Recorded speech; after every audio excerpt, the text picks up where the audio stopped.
இந்த செய்தியை உங்களுக்காக வழங்குவது அருண் மசாலா. 1983 ஆண்டிலிருந்து தரத்துடன் தன்மை மாறாத அறுசுவை சமையலுக்கான அருண் மசாலா.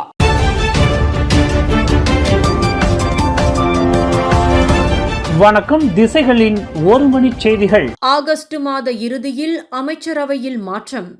ஆளும் கட்சிகளுக்கு நெருக்கமான வட்டாரங்கள் கூறுகின்றன. ஒற்றுமை அரசாங்கத்தின் அமைச்சரவையில் மாற்றம் செய்யப்பட்டு இன்னும் ஆண்டுகள் கூட நிறைவு பெறாத நிலையில் இம்மாத இறுதியில் மீண்டும் அமைச்சரவையில் மாற்றம் ஏற்படவிருப்பதாக தகவல்கள் தெரிவிக்கின்றன. PKR கட்சியில் செல்வாக்கு மிக்க ஒருவர் கூறுகையில், அக்கட்சியை சேர்ந்த அமைச்சரின் அடைவு நிலை குறித்து கேள்விகள் முன்வைக்கப்பட்டு வருவதால் அவர் வேறோர் அமைச்சுக்கு மாற்றப்படலாம் அல்லது அமைச்சரவையிலிருந்து நீக்கம் செய்யப்படலாம் என்றார். அதேவேளையில் கடந்த டிசம்பரில் அமைச்சரவையில் மாற்றம் செய்வதற்கு முன்பு விவாதிக்கப்பட்டது போல நடப்பில் மந்திரி பசாராக இருக்கக்கூடிய ஒருவர் அமைச்சர் பொறுப்பை ஏற்பார் எனவும் கூறப்படுகின்றது. அவ்விவகாரம் பல சட்டமன்ற உறுப்பினர்களுக்கு நன்கு தெரியும் எனவும் PKRஐ சேர்ந்த அந்நபர் கூறினார். இதனிடையே அமைச்சரவையில் மாற்றம் நிகழவிருப்பதை உறுதிப்படுத்திய DAP கட்சியை சேர்ந்த ஒருவர் துணை அமைச்சர் பொறுப்பை வகிக்கின்ற பலர் அமைச்சர்களாக நியமிக்கப்படக்கூடும் என்றார். பெருநிறுவனத்தை சேர்ந்த நபர் ஒருவர் கூறுகையில், இம்மாதம் அதன் நிறுவனத்தின் நிகழ்ச்சி ஒன்றில் அமைச்சர் ஒருவர் கலந்து கொள்வதாக இருந்த நிலையில் இறுதி நேரத்தில் அவரது வருகை ரத்து செய்யப்பட்டதாக தெரிவித்தார்.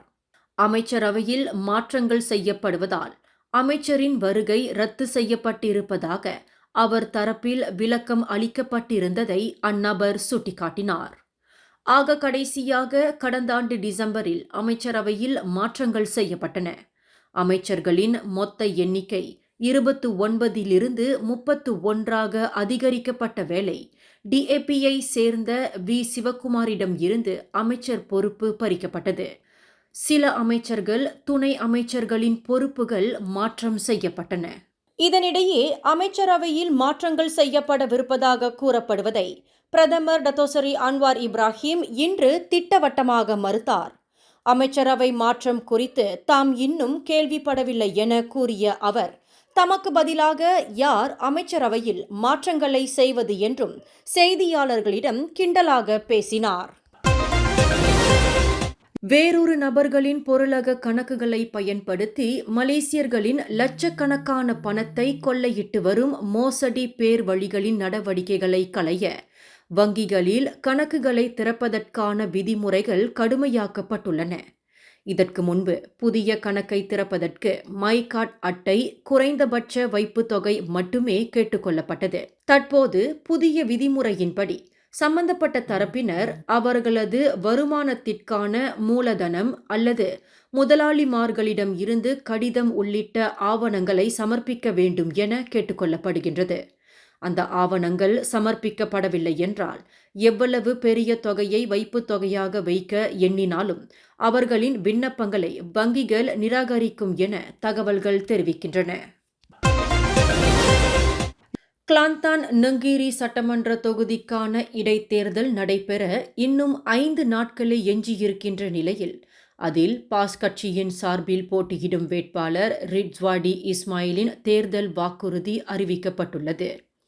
ஹிட்மாட் என்னும் பெயரில் சுருக்கமாக அழைக்கப்படும் அந்த வாக்குறுதியில் பூர்வக்குடியினர், குடியேற்றக்காரர்கள், பாரம்பரிய கிராமவாசிகள், பெண்கள் என பல்வேறு தரப்பினரை உட்படுத்தி 7 பிரிவுகளாக வாக்குறுதிகள் அளிக்கப்பட்டுள்ளன. வருகின்ற 17ஆம் தேதி நடைபெறவிருக்கும் நங்கீரி இடைத்தேர்தலில் ரிஸ்வாடி இஸ்மாயிலை எதிர்த்து தேசிய முன்னணியின் சார்பில் அஸ்மாவி ஃபிக்ரி அப்துல் கனி களம் காணவுள்ளார். இனி தன்னை பற்றி பேசுவதை மலேசியர்கள் நிறுத்திக் கொள்ள வேண்டும் என தேசிய தடகள சைக்கிளோட்ட வீரர் டத்தோ அசீசுல் ஹசான் அவாங் கோரிக்கையை முன்வைத்துள்ளார். சைக்கிள் விளையாட்டுத் துறையில் தமது காலம் ஒரு நிறைவுக்கு வந்துவிட்டதால் இனி அடுத்த கட்ட வீரர்களுக்கு மலேசியர்கள் ஆதரவளிப்பது அவசியம் என்றார் அவர்.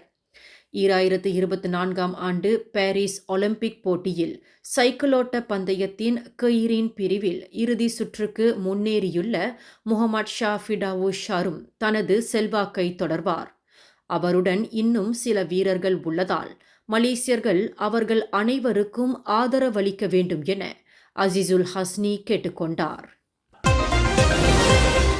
பிரான்ஸ் பாரிஸில் கடந்த 19 நாட்களாக நடைபெற்று வந்த ஒலிம்பிக் போட்டி இன்று அதிகாலையில் அதிகாரப்பூர்வமாக நிறைவு கண்டது.